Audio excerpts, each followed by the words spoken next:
So you have some words already. So these are the. Actually, if you go on www, she's trying to make a grid so I can keep the whole game on the grid. Oh, yeah. And then I can use that for the title of that section. but he's got You mentioned actualist. What is an actualist? the Actualist movement was a movement in the early 1970s of a group of poets that came to the writers' workshop, and they had a totally different mindset than the old writers' workshop, and they decided to turn everything upside down and get rid of all the norms and the way things were always done and taught. And there was this group of people that were about 16, 18 people, and they joined together, and they're still joined together, the ones that are alive. And they said a poem can be anything. It could be one word. It doesn't have to rhyme. It doesn't have to have reason. Poetry is life, and they used it as a revolution. So. Oh, neat. And how did they come up with the name Actualist? Dave, how did they come up with the name Actualist? Oh, that's an easy, clear, concrete thing I can answer.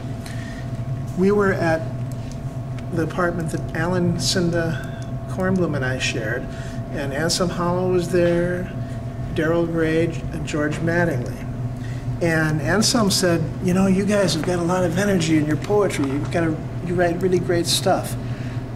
You might have a poetry movement, and you might want to give a name to it. Well, the next day, Darrell and I were at Audrey Teeter's house, and we were painting her trellises white. It sounds like Alice in Wonderland almost.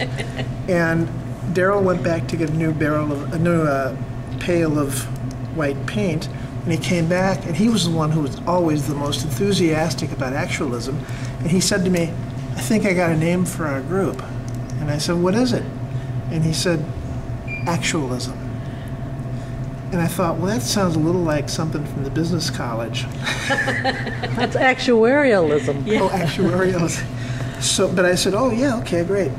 Then a couple days later, I was over at Darrell's house, and we wrote a collaboration poem, and we were talking about actualism.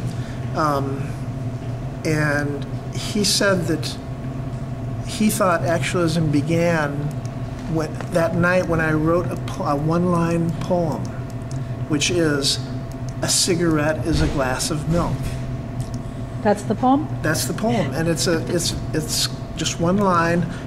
Visualize a cigarette, usually has a white outside, and a glass of milk is a white tube also. You drink from the milk, or when you smoke, white stuff comes out of the tip there. Also, people who drink a lot of milk sort of require it every day. It's like